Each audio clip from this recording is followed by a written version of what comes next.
बिस्मिल्लाहिर्रहमानिर्रहीम। अस्सलाम वालेकुम स्टूडेंट्स। आज हम स्टार्ट करने जा रहे हैं चैप्टर नंबर 6 जिसका नाम है एंजाइम्स। एंजाइम्स क्या होते हैं, एंजाइम्स की क्या करैक्टरिस्टिक्स हैं, एंजाइम्स हमारी डेली लाइफ में कहाँ यूज़ होते हैं और एंजाइम्स किस तरह से काम करते हैं, ये सब कुछ हम इस चैप्टर के अंदर डिस्कस करेंगे। लेकिन उससे पहले ज़रूरी है कि आपको कुछ इंपॉर्टेंट डेफिनेशंस आनी चाहिए जो कि आपके इस चैप्टर के बिल्कुल स्टार्ट में दी गई हैं। हम उनको वन बाय वन डिस्कस कर लेते हैं। सबसे पहले आपके पास है मेटाबॉलिज़्म। मेटाबॉलिज़्म क्या होता है, आप किस तरह से मेटाबॉलिज़्म को डिफ़ाइन करेंगे। किसी भी लिविंग ऑर्गेनिज़म की बॉडी के अंदर जितने भी सेट ऑफ बायोकेमिकल रिएक्शंस हो रहे हैं उनको आप कलेक्टिवली क्या कहते हो, मेटाबॉलिज़्म कहते हो। ठीक है, आई रिपीट इट कि मेटाबॉलिज़्म क्या होते हैं कि जितने भी ग्रुप ऑफ या फिर आप कह लो सेट ऑफ बायोकेमिकल रिएक्शंस होते हैं किसी भी लिविंग ऑर्गेनिज़म की बॉडी के अंदर, तो वो क्या कहलाता है, मेटाबॉलिज़्म कहलाता है। मेटाबॉलिज़्म की इम्पॉर्टेंस क्या है, क्या अहमियत है। मेटाबॉलिज़्म किसी भी ऑर्गेनिज़म को ग्रो करने में हेल्प करते हैं, उसको रिप्रोड्यूस करने में हेल्प करते हैं, उसकी बॉडी का स्ट्रक्चर मेंटेन करते हैं और एक ऑर्गेनिज़म किस तरह से अपने इन्वायरमेंट के साथ, अपने माहौल के साथ रिस्पॉन्स करता है, वो सब कुछ उसमें हेल्प करते हैं।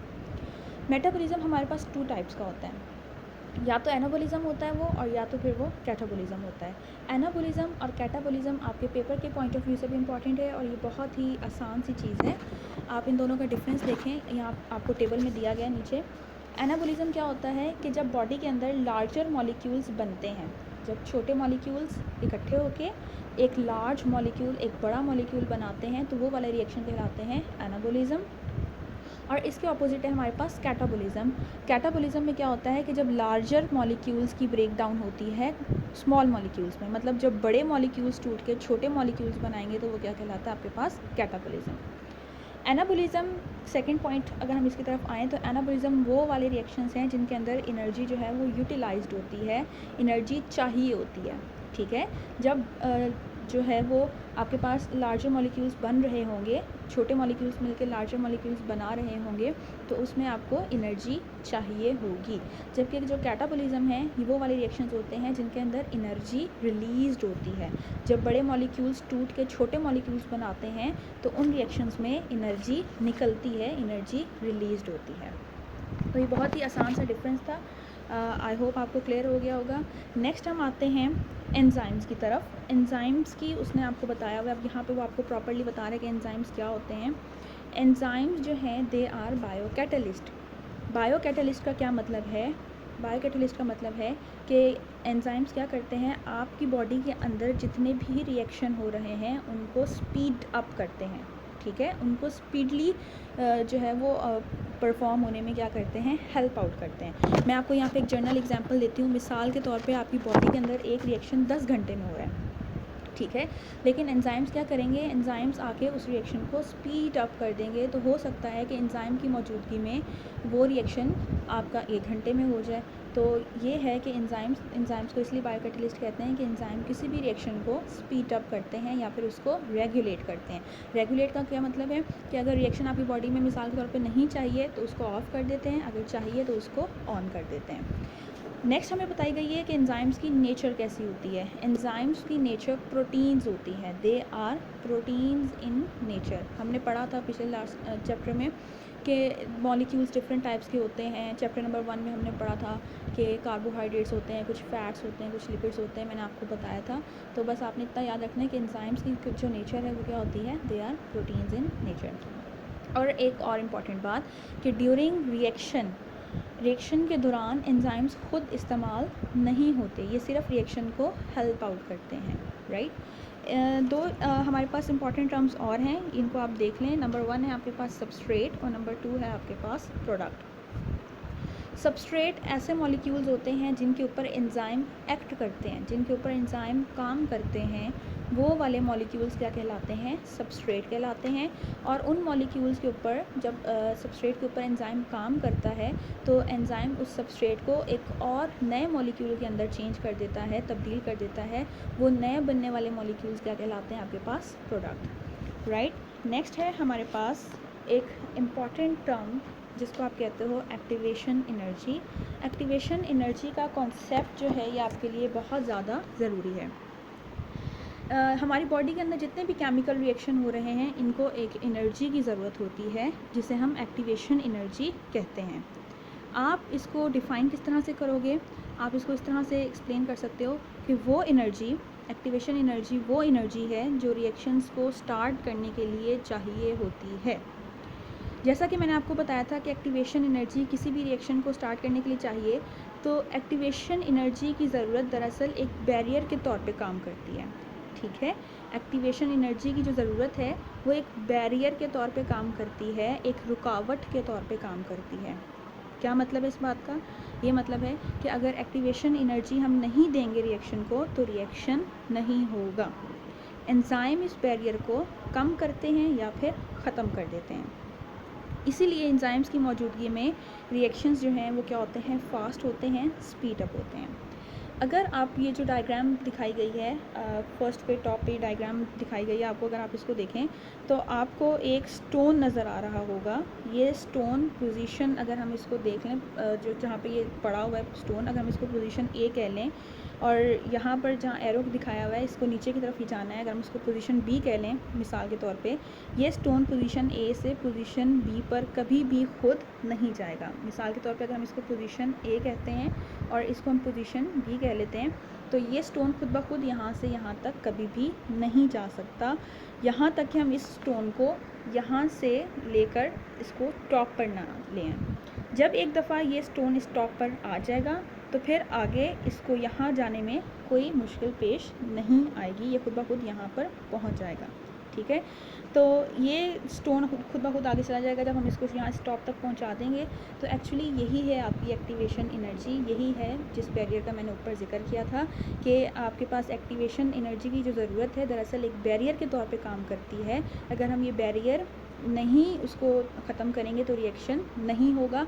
और एंजाइम्स आके, अगर आप सपोज़ कर लें जो बंदा है, ये आपको नज़र आ रहा है फिगर में, ये बंदा जो है वो मिसाल कर आप सपोज़ कर लें कि ये यहाँ पे इस टाइम एंजाइम का काम कर रहा है, तो ये इसको यहाँ तक पहुँचाता है टॉप पे और फिर आगे स्टोन चला जाता है। तो इसी तरह ये एंजाइम्स क्या करते हैं, इस एक्टिवेशन एनर्जी के बैरियर को ख़त्म करते हैं। नेक्स्ट हमारे पास क्वेश्चन है कि how enzyme lower activation energy, enzymes activation energy को किस तरह से कम करते हैं। तो यहाँ पर आपकी बुक में 3 पॉइंट्स डिस्कस किए गए हैं कि एंजाइम्स किस तरह से एक्टिवेशन एनर्जी को लोअर करते हैं। सबसे पहले वो कहता है कि या तो वो जो सबस्ट्रेट है उसकी शेप को ही चेंज कर देंगे। ठीक है, शेप चेंज हो जाएगी तो हो सकता है कि वो रिएक्शन जो है वो जल्दी स्पीड अप हो जाए। शेप ऑफ सबस्ट्रेट का क्या ताल्लुक़ है, ये इस चैप्टर में हम जैसे जैसे आगे जाएंगे वो आपको खुद ब खुद समझ में आता जाएगा। दूसरी बात ये है कि जो एंजाइम्स क्या कर सकते हैं, लोअर एक्टिवेशन एनर्जी को लोअर कैसे कर सकते हैं कि वो जो चार्ज के ऊपर जो सबस्ट्रेट के ऊपर चार्ज है वो उसको क्या करते हैं, डिस्टर्ब करते हैं। फॉर एग्जांपल हमने सुना हुआ है कि नेगेटिव चार्जेस जो होते हैं वो हमेशा क्या करते हैं, अपने एक दूसरे को अट्रैक्ट करते हैं, और जो लाइक चार्जेस होते हैं वो एक दूसरे को रिपेल करते हैं। तो इस तरह से आप इसको ले सकते हैं कि जो सबस्ट्रेट के ऊपर चार्जेस हैं उनको क्या कर देता है, डिस्टर्ब कर देता है। और थर्ड पॉइंट ये है कि जो सबस्ट्रेट है उसको करेक्ट ओरिएंटेशन में लेके आता है, मतलब करेक्ट पोजीशन पे लेके आता है एंजाइम, ताकि वो आसानी से रिएक्ट कर सकें। अगर आप फिगर 6.1 अपनी बुक में देखें तो यहाँ पर दिखाया गया है कि एंजाइम्स किस तरह से लो करते हैं एक्टिवेशन एनर्जी को, राइट। अगर आप यहाँ पे ये नीचे वाला कर्व देखें, ये वाला कर्व देखें तो यहाँ पे बताया गया है कि ये चलिए पहले हम ऊपर वाले कर्व को देख लेते हैं कि विदाउट एंजाइम आपको कितनी ज़्यादा एनर्जी जो है वो रिक्वायर्ड है, रिएक्शन जो है वो इतनी आसानी से नहीं होगा। जबकि आप नीचे अगर रेड वाली कर्व को देखें तो यहाँ पे दिखाया गया है कि in the presence of enzymes जो है, और जो एंजाइम्स क्या कर रहे हैं, एक्टिवेशन एनर्जी प्रोवाइड कर रहे हैं, तो ये रिएक्शन बड़ा आपके पास स्पीडली हो जाएगा और आसानी से हो जाएगा। नेक्स्ट है हमारे पास कैटेगरीज ऑफ एंजाइम्स। एंजाइम्स हमारे पास 2 कैटेगरीज़ के होते हैं, ठीक है। इस बेसिस के ऊपर के एंजाइम्स कहाँ पर काम कर रहे हैं, आप एंजाइम्स को 2 कैटेगरीज़ में डिवाइड कर देते हो। नंबर 1 है हमारे पास इंट्रासेलुलर एंजाइम्स और नंबर 2 है एक्स्ट्रा सेलुलर एंजाइम्स। ये बहुत ही आसान सा हमारे पास जो है टॉपिक है। इंट्रासेलुलर एंजाइम्स का मतलब है ऐसे एंजाइम्स जो कि सेल के अंदर काम करते हैं, सेल के हमने चैप्टर नंबर 4 में सेल पढ़ा, ठीक है। हम जानते हैं सेल क्या है, सेल का स्ट्रक्चर किस तरह के है। ऐसे एंजाइम्स जो कि सेल के अंदर काम करते हैं वो क्या कहलाते हैं, इंट्रा सेलुलर एंजाइम्स। अगर आप इस लफ्ज़ पे गौर करें इंट्रा सेलुलर, तो ये लफ्ज़ खुद ब खुद ही अपने आप को डिफ़ाइन कर रहा है। इंट्रा का मतलब इनसाइड, सेलुलर मीन्स सेल। ऐसे एंजाइम्स जो कि सेल के अंदर काम कर रहे हैं आप उनको क्या कहते हो, इंट्रा सेलुलर एंजाइम्स। और इसकी एग्जांपल है आपके पास ऐसे एंजाइम्स जो कि ग्लाइकोलिसिस में हेल्प करते हैं, वो सेल के साइटोप्लाज्म में मौजूद होते हैं। ग्लाइकोलिसिस क्या होती है इंशाल्लाह हम चैप्टर नंबर 1 में डिस्कस करेंगे। बस अभी आपने इतना याद रखना है, ये ग्लाइकोलिसिस एक रिएक्शन है और ये रिएक्शन सेल के साइटोप्लाज्म में होता है। और साइटोप्लाज्म के अंदर जो एंजाइम्स चाहिए वो आपके पास इंट्रासेलुलर एंजाइम्स की एग्जांपल हैं। और extra cellular enzymes, extra means outside, cellular means cell.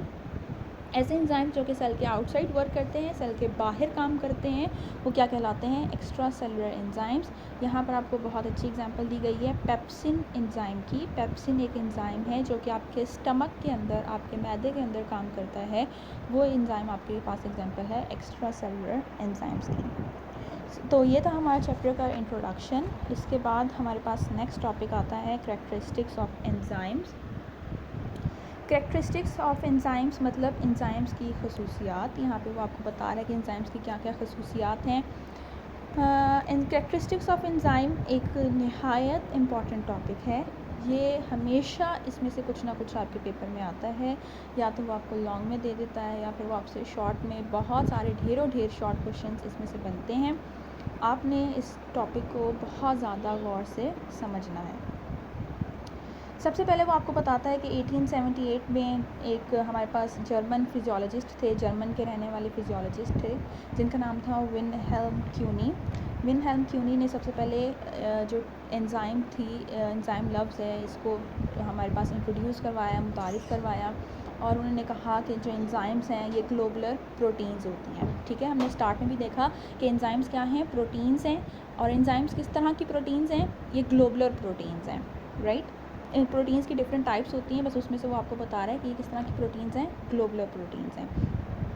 और सारी जो आपके पास एंजाइम्स हैं, अभी हमने जैसे कहा कि एंजाइम्स प्रोटीन्स इन नेचर हैं, तो जो प्रोटीन्स हैं ये किस चीज़ से बने हुए होते हैं, प्रोटीन्स हमारे पास लॉन्ग और लीनियर का मतलब है straight chain of amino acids के साथ बने हुए होते हैं। क्या कहना चाहता है वो यहाँ पर, वो ये कहना चाहता है कि मैं आपको एक जनरल एग्जांपल से वाज़ह करती हूँ। जिस तरह हमारे ये जो घर है, दीवारें हैं, ये दीवारें किस चीज़ से बनी हुई हैं, ईंटों से बनी हुई हैं, ठीक है। बहुत सारी ईंटें जुड़ी हैं और इन्होंने क्या बना दी है, एक दीवार बना दी है। तो हम ये कह सकते हैं जो दीवारें हैं इनका बिल्डिंग ब्लॉक कौन है, ईंटें हैं, यानी कि ब्रिक्स है।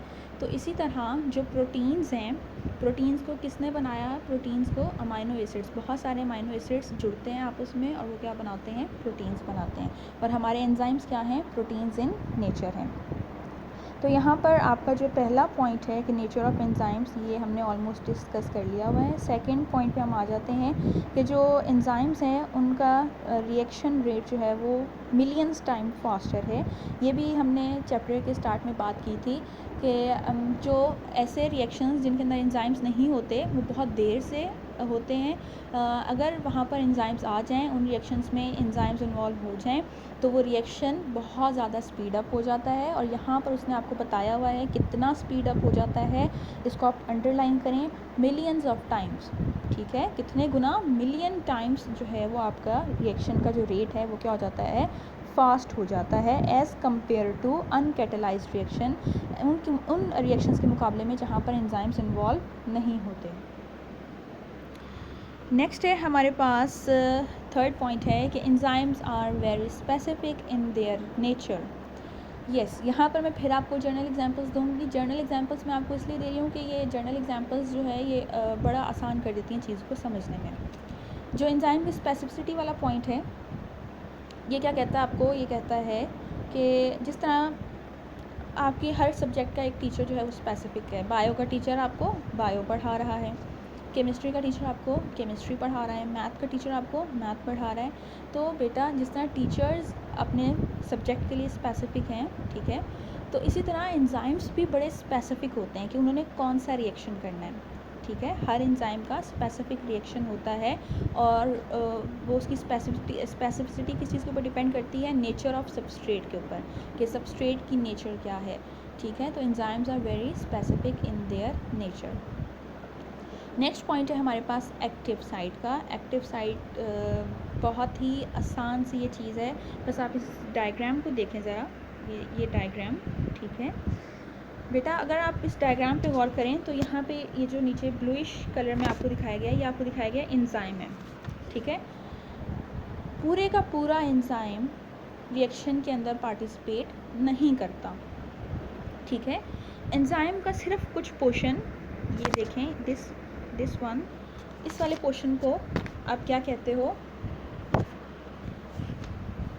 इस वाले पोर्शन को आप कहते हो active site.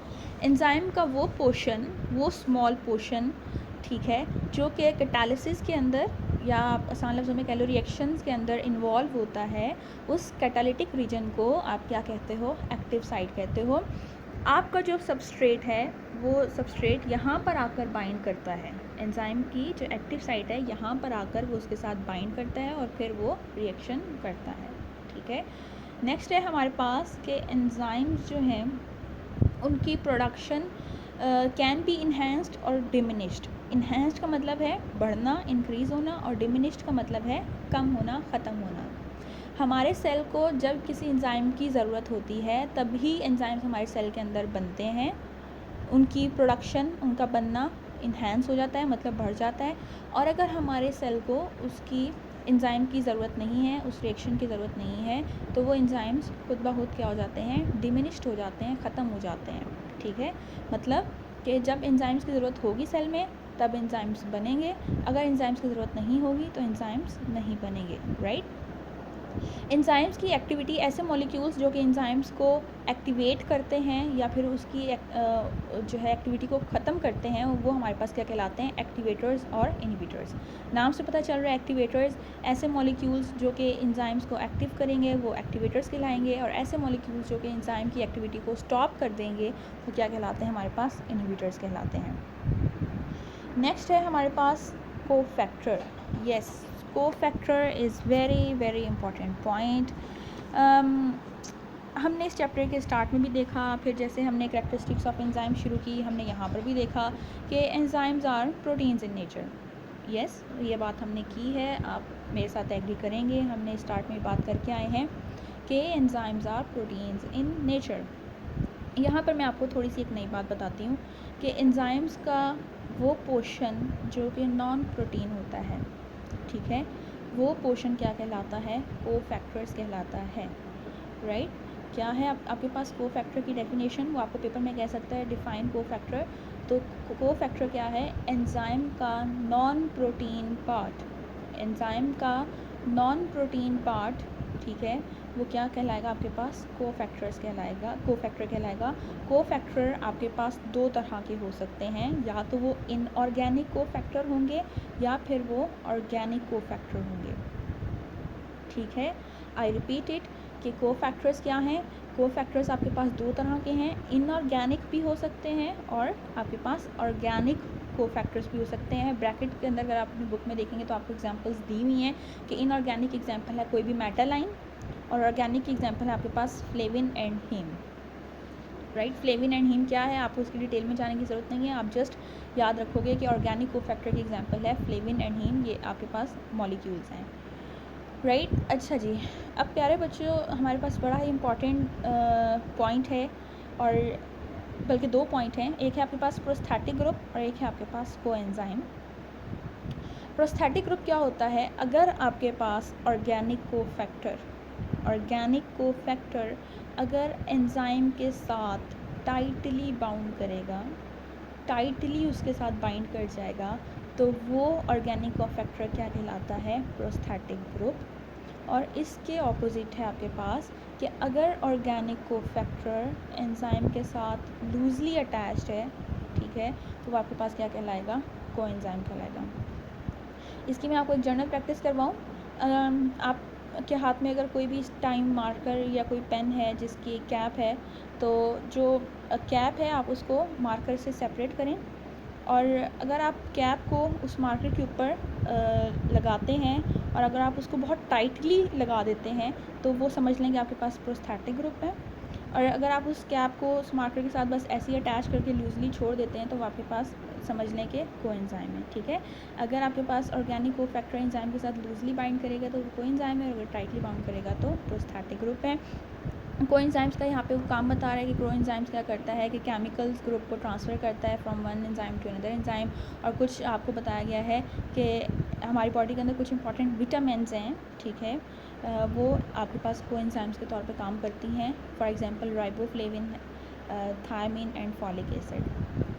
Characteristics of enzymes में हमारे पास लास्ट पॉइंट है मेटाबॉलिक पाथवे का। मेटाबॉलिक पाथवे क्या होता है कि एंजाइम्स जो हैं ये आपके पास एक स्पेसिफिक ऑर्डर के अंदर काम करते हैं, ठीक है, एक स्पेसिफिक ऑर्डर के अंदर काम करते हैं। और एक एंजाइम जो है वो दूसरी एंजाइम को, जो उसका सबस्ट्रेट है, उसको प्रोडक्ट के तौर पे इस्तेमाल करते हैं। एक एंजाइम जो है वो एक रिएक्शन के प्रोडक्ट को सबस्ट्रेट के तौर पे यूज़ करता है। ओके, इसकी भी मैं आपको एक प्रैक्टिस करवा देती हूँ।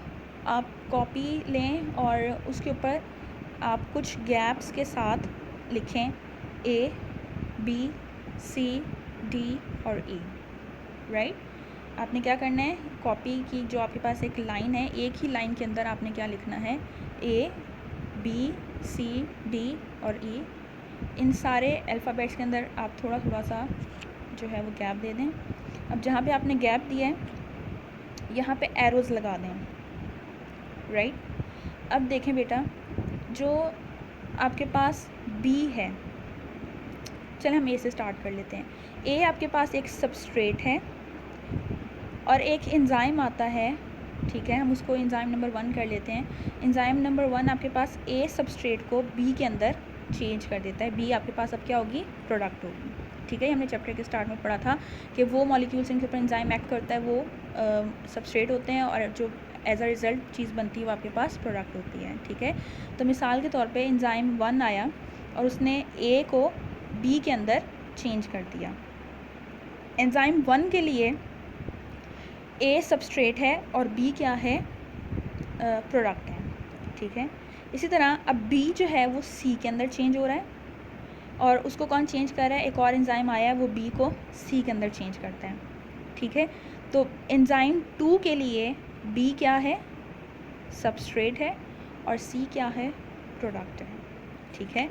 इसी तरह C जो है वो चेंज हो जाता है D के अंदर और C को D के अंदर कौन चेंज करता है, मिसाल के तौर पे एंजाइम, एक और एंजाइम आता है वो C को D के अंदर चेंज करता है। तो एंजाइम जो आपके लिए 3 है वो उसके लिए C क्या है, सबस्ट्रेट, और D क्या है, उसके लिए प्रोडक्ट है। ये आप अपनी कॉपी पे ड्रॉ करके देखिएगा, ये बहुत बहुत बहुत आसान है, मेटाबॉलिक पाथवेज। फिर आपको इस लाइन की समझ आएगी। मैं इसको रीड भी कर देती हूँ। In a metabolic pathway, one enzyme takes the product of another enzyme as a substrate, right? तो ये थी हमारे पास characteristics of enzymes। नेक्स्ट है हमारे पास यूजेस ऑफ एंजाइम्स। एंजाइम्स कहाँ कहाँ पर इस्तेमाल होते हैं, हमारी डिफरेंट इंडस्ट्रीज़ के अंदर किस तरह से इस्तेमाल होते हैं, और बहुत इंपॉर्टेंट है ये आपके लिए, आपने इसको बड़े गौर से सुनना है। ये वाला टॉपिक भी आपके पेपर के पॉइंट ऑफ व्यू से नहायत इम्पॉर्टेंट है। वो आपको शॉर्ट क्वेश्चन इस तरह से भी पूछ लेते हैं कि फूड इंडस्ट्री में एंजाइम किस तरह से इस्तेमाल होते हैं, या वो आपसे ये पूछ लेता है पेपर इंडस्ट्री में किस तरह से यूज़ होते हैं, या फिर वो आपसे कहता है कि यूजेस ऑफ एंजाइम्स बता दें। तो ये बड़ा इंपॉर्टेंट टॉपिक है। 4 यहाँ पे आपको बताई हुई इंडस्ट्रीज़ जहाँ पे आपके ये एंजाइम्स यूज़ होते हैं। नंबर 1 हम इनको देख लेते हैं 1 बाय 1 करके। नंबर 1 है आपके पास फूड इंडस्ट्री। फूड इंडस्ट्री में एंजाइम्स किस तरह से इस्तेमाल होते हैं। एंजाइम्स क्या करते हैं, स्टार्च आपके पास एक शुगर है, ये बड़ी लार्ज मॉलिक्यूल्स होते हैं इसके, ठीक है। एक लार्ज शुगर आप समझ लें इसको है, कॉम्प्लेक्स शुगर है, ठीक है। एंजाइम्स इस स्टार्च को सिंपल शुगर के अंदर कन्वर्ट कर देते हैं, ठीक है। एंजाइम क्या करते हैं, स्टार्च को जो कि कॉम्प्लेक्स शुगर है एक बड़ी लार्ज शुगर का मॉलिक्यूल है उसको सिंपल शुगर्स के अंदर चेंज कर देते हैं। अब ये सिंपल शुगर जो है ये आपको वाइट ब्रेड बनाने में, जो हम घरों में इस्तेमाल करते हैं, बन्स वगैरह हम डेली ब्रेकफास्ट में यूज़ कर रहे होते हैं, तो उसके अंदर ये आपको हेल्प आउट करती है। नेक्स्ट हमारे पास ब्रूइंग इंडस्ट्री। ब्रूइंग का मतलब होता है आपके पास अल्कोहल, ठीक है। एंजाइम्स जो हैं यहाँ पर स्टार्च को और प्रोटीन्स की क्या करते हैं, ब्रेक डाउन करते हैं, और स्टार्च और प्रोटीन्स की ब्रेक डाउन से आपके पास जो प्रोडक्ट्स आते हैं उसको ईस्ट जो है, ईस्ट आपके पास एक लिविंग ऑर्गेनिज़म है, माइक्रो ऑर्गेनिज़म है, ठीक है, तो उसको फर्मेंटेशन करती है ईस्ट उसकी, और उससे फिर क्या बनता है, अल्कोहल वगैरह जो है वो बनता है, ठीक है। नेक्स्ट आपके पास के एंजाइम्स पेपर इंडस्ट्री में किस तरह से यूज़ होते हैं। आपकी कॉपी में आप जिस टाइम आपके हाथ में पेजेस हैं, पेपर्स हैं, ये किस तरह से बने हैं, इनमें भी एंजाइम्स का बहुत इंपॉर्टेंट रोल है। एंजाइम्स क्या करते हैं कि ये स्टार्च को ब्रेक डाउन करते हैं ताकि उसकी विस्कोसिटी कम हो जाए। विस्कोसिटी का मतलब है कि उसकी थिकनेस कम हो जाए। स्टार्च का जो सोल्यूशन होता है उसकी विस्कोसिटी यानी उसकी थिकनेस कम हो जाए, और फिर ये स्टार्च आपको पेपर बनाने में हेल्प करती है। आपके हाथ में इस टाइम जो पेपर है ये भी कुछ इसी तरीके से बनाया गया होगा। नेक्स्ट है एंजाइम्स जो है ये बायोलॉजिकल डिटर्जेंट्स हैं। डिटर्जेंट्स का मतलब है लाइक आपके पास जो डिश वॉशर्स होते हैं, सर्फ वगैरह होते हैं हमारे घरों में, तो उनके अंदर भी एंजाइम मौजूद होते हैं। यहाँ पर आपको एक एंजाइम का नाम दिया गया है प्रोटीएज एंजाइम। प्रोटीएज एंजाइम का नाम है। ये प्रोटीएज क्या करता है, ये आपके क्लॉथ्स के अंदर, कपड़ों के अंदर अगर कोई ऐसा स्टेन, कोई ऐसा धब्बा लग जाए जो कि प्रोटीन इन नेचर है, तो उसको ख़त्म करने में हेल्प करता है। जो हमारे घर में डिश वॉशर्स होते हैं, ठीक है, डिफरेंट ब्रांड्स के हम लोग यूज़ करते हैं, उनके अंदर अमाइलेज एंजाइम मौजूद होता है। अमाइलेज एंजाइम क्या करता है कि वो वहाँ से स्टार्च को ब्रेक डाउन करता है और हमें डिश वॉशिंग के अंदर हेल्प आउट करता है।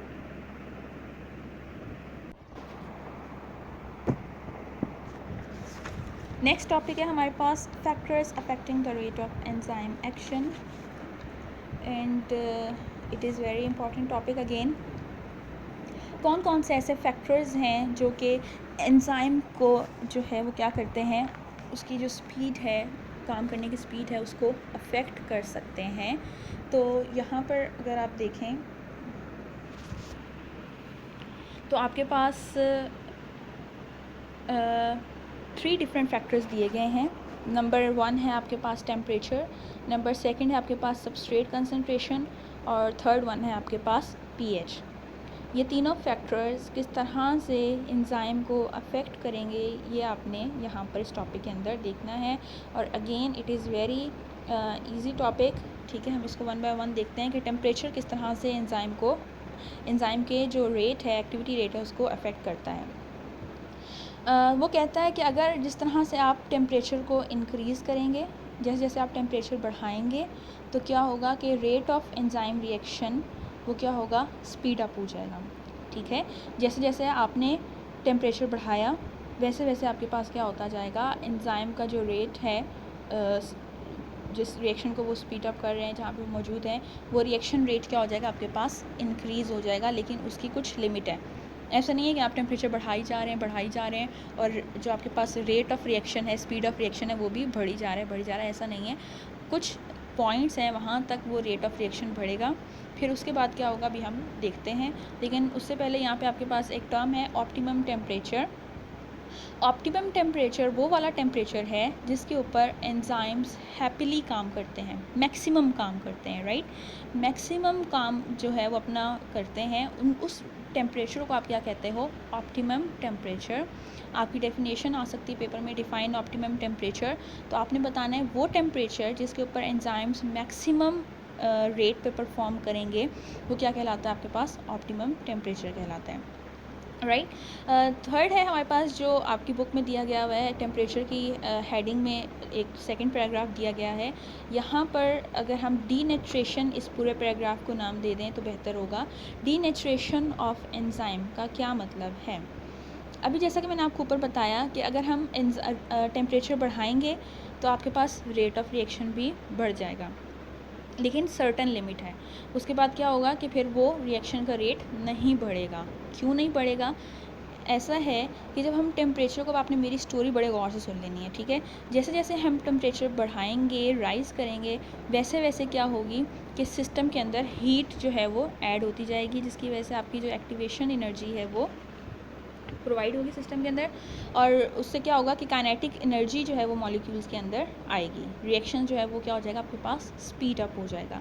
लेकिन जैसे जैसे टेम्परेचर आप इंक्रीज़ करेंगे, हीट एनर्जी बढ़ती जाएगी, तो एंजाइम्स की जो एटम्स हैं, ठीक है, एंजाइम्स के जो एटम्स हैं वो क्या करने लग जाएंगे, वाइब्रेट करने लग जाएंगे, जिसकी वजह से एंजाइम का जो ग्लोबुलर स्ट्रक्चर है वो क्या हो जाएगा, लॉस्ट हो जाएगा। तो इस पॉइंट को, जब एंजाइम का ग्लोबुलर स्ट्रक्चर जो है वो लॉस्ट हो जाएगा, ख़त्म हो जाएगा, उसको आप क्या कहते हो, डीनेचुरेशन कहते हो। मैं इसको रिपीट कर देती हूँ।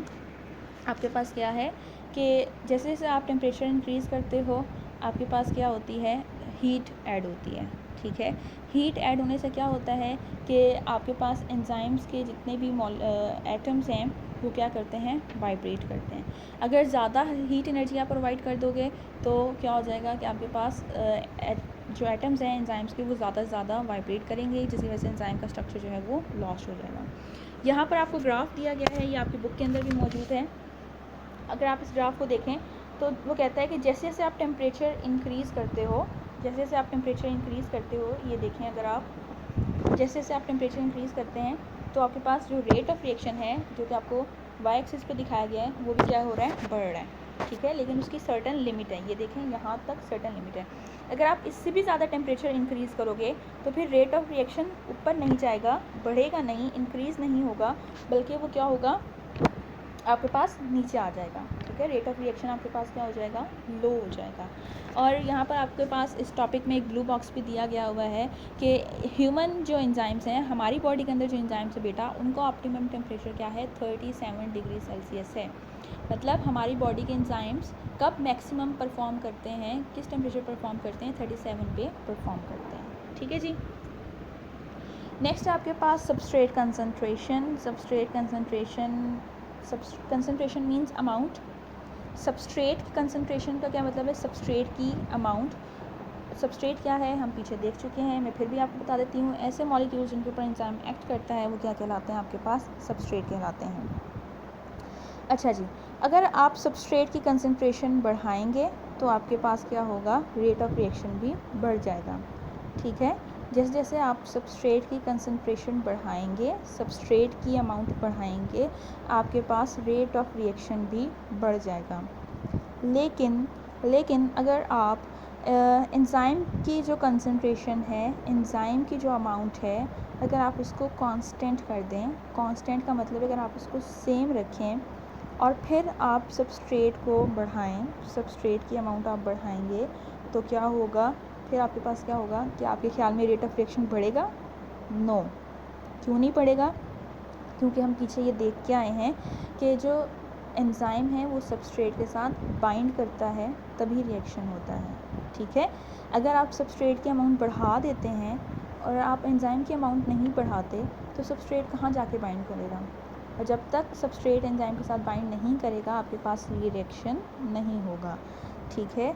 तो अगर ये आपने बात जहन में रखनी है कि जैसे जैसे अगर हम सबस्ट्रेट की कंसंट्रेशन बढ़ा रहे हैं, हम एंजाइम भी आपके पास अवेलेबल हैं, फिर तो सही है, रेट ऑफ रिएक्शन होगा, इंक्रीज़ होगा। लेकिन अगर आपने एंजाइम को कांस्टेंट कर दिया है, एंजाइम आप नहीं बढ़ा रहे और आप सबस्ट्रेट बढ़ाई जा रहे हो, तो फिर उस वक्त आपके पास रेट ऑफ रिएक्शन इंक्रीज़ नहीं होगा। और उसकी रीज़न भी आपको आनी चाहिए कि एंजाइम्स की सारी एक्टिव साइट्स जो हैं वो ऑक्यूपाई हो चुकी हैं, मतलब उनके साथ सबस्ट्रेट बाइंड कर चुका है, अब मज़ीद जो है गुंजाइश नहीं है, ठीक है। इसकी अगर मैं आपको जर्नल एग्जांपल दूं, आपकी क्लास में फॉर एग्जांपल 10 जो है वो चेयर्स रखी हुई हैं, 10 स्टूडेंट्स जो हैं उसके ऊपर आके आराम से बैठ सकते हैं, ठीक है। चेयर्स को आप समझ लें एंजाइम्स हैं और स्टूडेंट्स को आप समझ लें कि वो सबस्ट्रेट हैं, ठीक है। अगर मैं 10 चेयर्स दूं और 10 ही स्टूडेंट्स हों तो वो आराम से वो स्टूडेंट्स जो हैं वो चेयर्स के ऊपर आके बैठ जाएंगे। लेकिन अगर मैं चेयर्स को ना बढ़ाऊँ, चेयर्स को कांस्टेंट कर दूँ और मैं जो स्टूडेंट्स हैं जिनको मैंने आपको कहा है कि इस एग्जांपल में आपने याद रखना है कि स्टूडेंट्स क्या हैं, आपके पास सबस्ट्रेट हैं, और मैं स्टूडेंट्स का नंबर बढ़ा दूँ, 20 कर दूँ, तो क्या वो 20 स्टूडेंट्स उन 10 चेयर्स के ऊपर बैठ सकते हैं? नो। तो इसी तरह वो क्या कहता है यहाँ पर कि एंजाइम्स की सारी एक्टिव साइट्स ऑक्यूपाई हो जाएंगी, जिसकी वजह से रेट ऑफ रिएक्शन फिर आपके पास इंक्रीज़ नहीं होगा। इस पॉइंट को आप क्या कहते हो, यहाँ पर एक टर्म यूज़ की गई है सैचुरेशन। सैचुरेशन, ठीक है, आपके पेपर में भी आ सकती है सैचुरेशन क्या है, तो इस सैचुरेशन को मैंने एक्सप्लेन कर दिया। इस पॉइंट को आप क्या कहते हो सैचुरेशन, जब एक्टिव साइट्स एंजाइम की सारी ऑक्यूपाई हो जाएंगी और एंजाइम्स जो है वो फ्रीली अवेलेबल नहीं होंगे। अगर आप ठीक है, अगर आप फिगर 6.3 देखें अपनी बुक में, तो यहाँ पर आपको दिखाया गया है कि अगर आप ये जो आपको डार्क रेड लाइन अगर हम इसको कंसीडर करें, ये दिखाई गई है, तो जैसे जैसे ये लाइन आपके ऊपर की तरफ जा रही है, मींस कि जैसे जैसे सबस्ट्रेट की कंसंट्रेशन बढ़ रही है वैसे वैसे रेट ऑफ एंजाइम रिएक्शन भी आपके पास बढ़ रहा है। लेकिन बेटा आप देखिएगा अपनी बुक में कि जैसे ये लाइन एक दफ़ा पिंक लाइन ऊपर जा रही है और फिर उसके बाद ये ऊपर नहीं जाती, बल्कि एक साइड पे ये कर्व हो जाती है, राइट। तो इसका मतलब है कि अब रेट ऑफ रिएक्शन आपके पास नहीं बढ़ेगा, अब आपके पास सारी एक्टिव साइट्स एंजाइम्स की ऑक्यूपाइड हो गई हैं। नेक्स्ट हमारे पास फैक्टर है पीएच। पीएच क्या होता है इसकी डिटेल में आपको बस जाने की ज़रूरत नहीं है, आप लोग केमिस्ट्री में ये इंशाल्लाह पढ़ेंगे। वैसे मैं आपको बता देती हूँ कि किसी भी सॉल्यूशन के अंदर जो हाइड्रोजन आयन की कंसंट्रेशन होती है वो पीएच कहलाती है। पीएच जो है ये भी बहुत इंपॉर्टेंट फैक्टर है। हर एंजाइम जो है वो एक स्पेसिफिक पीएच के ऊपर काम करता है। उस स्पेसिफिक पीएच को जिसके ऊपर एंजाइम मैक्सिमम रेट पे काम करता है आप उसको ऑप्टिमम पीएच कहते हो। जैसे हमने ऑप्टिमम टेम्परेचर देखा था, उसी तरह ऑप्टिमम पीएच होती है। वो पीएच, वो पॉइंट पीएच 1 से लेके 14 तक होती है, ठीक है, 1 से लेके 14 तक ये होती है। तो वो वाला नंबर, वो वाला फिगर, वो वाला पॉइंट जहाँ पर एक एंजाइम मैक्सिमम काम करेगा वो उस एंजाइम की ऑप्टिमम पीएच कहलाती है। पीएच के अंदर थोड़े बहुत भी अगर चेंजेस आते हैं तो उसकी वजह से क्या होगा कि एंजाइम्स की जो एक्टिविटी है वो क्या हो जाएगी, रिटार्ड हो जाएगी। रिटार्ड का मतलब है स्टॉप हो जाएगी, एंजाइम प्रॉपर्ली काम नहीं कर पाएगा।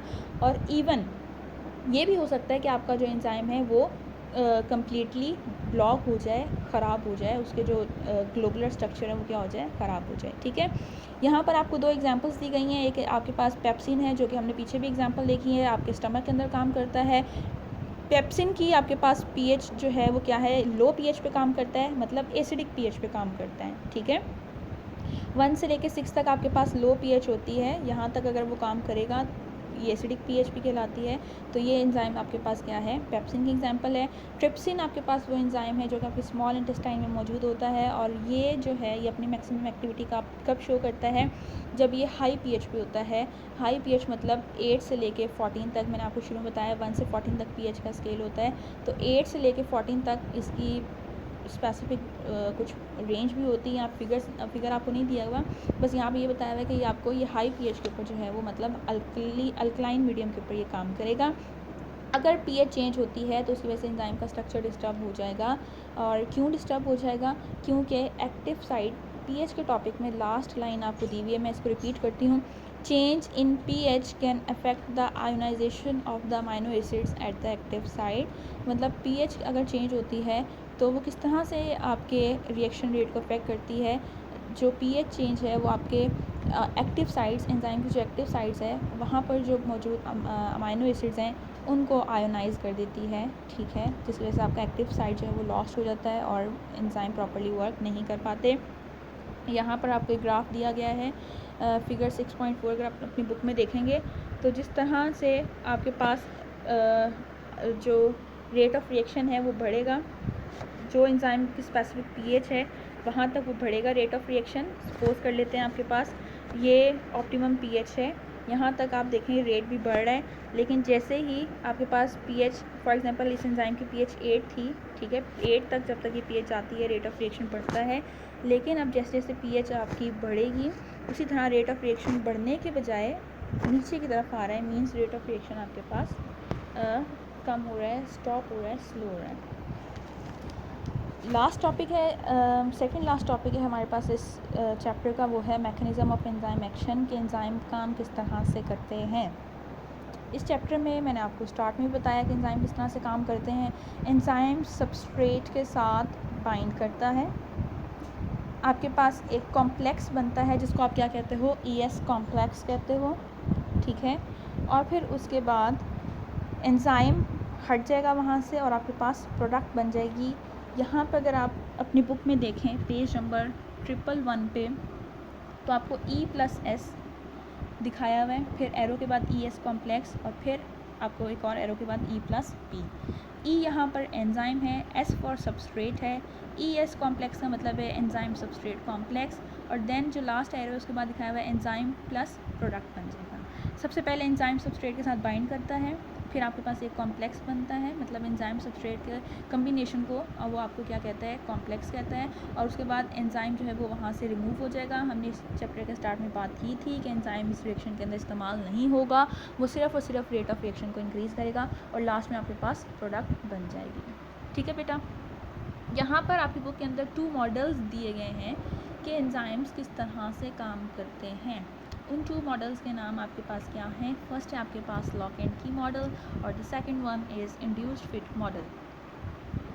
बहुत ईजी से हैं ये आपके पास लॉक एंड की मॉडल और इंड्यूस्ड फिट मॉडल।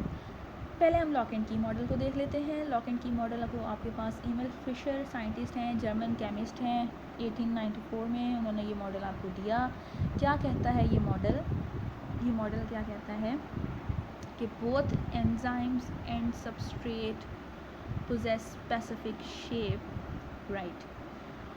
ठीक है जी, बहुत आसान सा ये टॉपिक है, मेरी बात गौर से सुनिएगा। इस मॉडल के नाम में ही पता चल रहा है लॉक एंड की।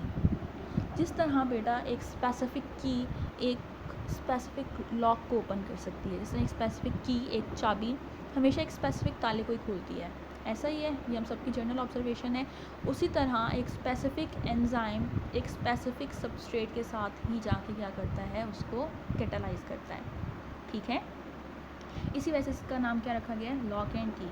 अगर आप इस फिगर के अंदर देखें, ये आपके पास एक एंजाइम है और इसके अंदर ये सबस्ट्रेट आके बाइंड कर गया। ये आपके पास क्या बन गया, ये आपके पास एंजाइम प्लस सबस्ट्रेट है जो हमने पीछे इक्वेशन में देखा। ये आपके पास क्या है, ES कॉम्प्लेक्स बन गया सेकंड पे जो आपको दिखाया गया। और ये लास्ट में ये देखें बेटा, ये वाला आपके पास प्रोडक्ट बन गया। ये येलो में, ये येलो सर्कल में आपको नज़र आ रहा है, ये प्रोडक्ट है।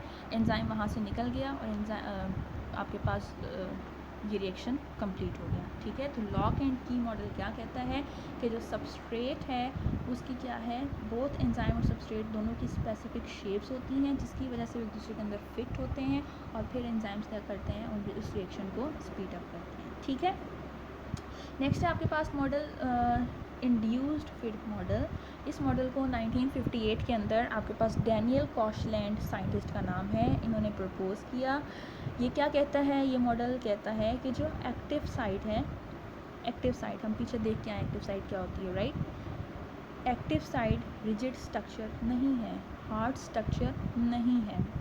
ठीक है, जो आपके पास सबस्ट्रेट है वो क्या कर सकती है, इस एक्टिव साइट के अंदर चेंजेस ला सकती है। ठीक है, तभी इंड्यूस्ड का मतलब होता है ज़बरदस्ती करना किसी के साथ। ठीक है, फॉर एग्जांपल अगर आप ये देखें, ये एंजाइम है और ये आपके पास जो है वो कहाँ गया, ये सबस्ट्रेट है। ठीक है, आपके ख्याल में क्या ये सबस्ट्रेट इस एंजाइम के अंदर फिट हो सकती है? यकीनन नहीं लग रहा आपको। ठीक है, लेकिन ये क्या सबस्ट्रेट क्या करेगी, एंजाइम की ये जो एक्टिव साइट है दिस वन, इसके अंदर चेंजेस करेगी और फिर इसके अंदर क्या हो जाएगी, फिट हो जाएगी। ठीक है, तभी इसको क्या कहा गया है, इंड्यूस्ड फिट मॉडल। मींस कि एक्टिव साइट चेंज हो सकती है, वो जो रिक्वायर्ड शेप है उसके अंदर चेंज हो जाएगी और फिर सबस्ट्रेट वहाँ पे आके फिट होगी और देन उसके बाद आपके पास रिएक्शन होगा। इंड्यूस्ड फिट मॉडल आपके पास मोर एक्सेप्टेबल मॉडल है as compare to lock and key model. और ये दोनों मॉडल्स बहुत इंपॉर्टेंट हैं, पेपर में ये आता है। आप ये पूरा चैप्टर ही आपके पेपर के पॉइंट ऑफ व्यू से बहुत इंपॉर्टेंट है। लास्ट टॉपिक है हमारे पास specificity of enzymes. Specificity of enzymes हम पीछे देख चुके हैं कि एंजाइम्स बहुत ज़्यादा स्पेसिफिक इन नेचर होते हैं, राइट। हमारे पास 2000 से ज़्यादा एंजाइम्स जो हैं वो अब तक आइडेंटिफाई हो चुके हैं और हर रिएक्शन के लिए जो एंजाइम्स हैं वो क्या हैं, स्पेसिफिक हैं। फॉर एग्जांपल वो आपको एक एंजाइम का नाम बताता है प्रोटीएज। प्रोटीएज सिर्फ और सिर्फ प्रोटीन्स की ब्रेक डाउन करेगा, एक और एंजाइम है अमाइलेज। अमाइलेज सिर्फ और सिर्फ स्टार्च को, जो कि एक शुगर है, उसकी ब्रेक डाउन करेगा। लाइपेज एक एंजाइम है, वो सिर्फ और सिर्फ लिपिड्स की ब्रेक डाउन करेगा। अगर आप कहें कि प्रोटीएज लिपिड्स को तोड़ देगा तो यू आर रॉन्ग, ठीक है, ऐसा नहीं होगा। प्रोटीएज सिर्फ और सिर्फ प्रोटीन्स को तोड़ेगा, अमाइलेज सिर्फ और सिर्फ स्टार्च को तोड़ेगा, और लाइपेज सिर्फ और सिर्फ लिपिड्स को तोड़ेगा। जिस तरह मैंने आपको एग्जांपल दी थी कि बायो का टीचर सिर्फ बायो पढ़ा रहा है आपको, केमिस्ट्री का टीचर केमिस्ट्री पढ़ा रहा है। जिस तरह आपके सब्जेक्ट के टीचर स्पेसिफिक हैं आपके स्कूल में, इसी तरह एंजाइम्स भी जो है वो अपने सबस्ट्रेट के हवाले से बड़े स्पेसिफिक इन नेचर होते हैं।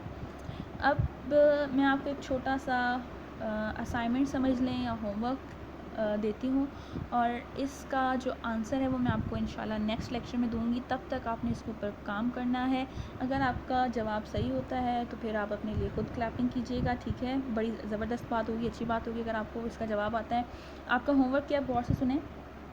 फिगर 6.7 नज़र आ रही होगी आपको बुक के अंदर। फिगर 6.7 का आपने मुझे आंसर जो है वो मुझे तो आप खैर नहीं बता सकते, नेक्स्ट टाइम आपने अपने माइंड में रखना है, लिख के रखना है। अगर आपका आंसर ठीक होता है तो बहुत अच्छी बात है, अगर नहीं होता तो फिर आप इस चैप्टर पे थोड़ा और वर्कआउट करें, ठीक है। फिगर 6.7 में आपको समझा देती हूँ कि आपको करना क्या है। कि आप ये येलोइश देखें, आपको एक एंजाइम दिया गया है, एंजाइम की एक्टिव साइट दिखाई गई है। आपके पास 3 सबस्ट्रेट ऊपर दिखाई गई हैं ब्लू में, सबस्ट्रेट 1, सबस्ट्रेट 2, सबस्ट्रेट 3। आपने इसमें से बताना है कि कौन सी सबस्ट्रेट इस एंजाइम की एक्टिव साइट के अंदर आकर सिट करेगी या फिर अटैच्ड होगी। Okay students, thank you, hope so आपको समझ में आया होगा। आप इस चैप्टर को रीड करें, बार बार रीड करें। बहुत इजी चैप्टर है ये, राइट, और बहुत ज़्यादा इम्पॉर्टेंट भी है। मैंने आपको साथ साथ शॉर्ट क्वेश्चंस यहाँ पे बता दिए हैं कि ये शॉर्ट क्वेश्चंस आपके आते हैं, और यकीन करें इस चैप्टर में से लाजमी कुछ ना कुछ जो है वो पूछता है। Okay, thank you.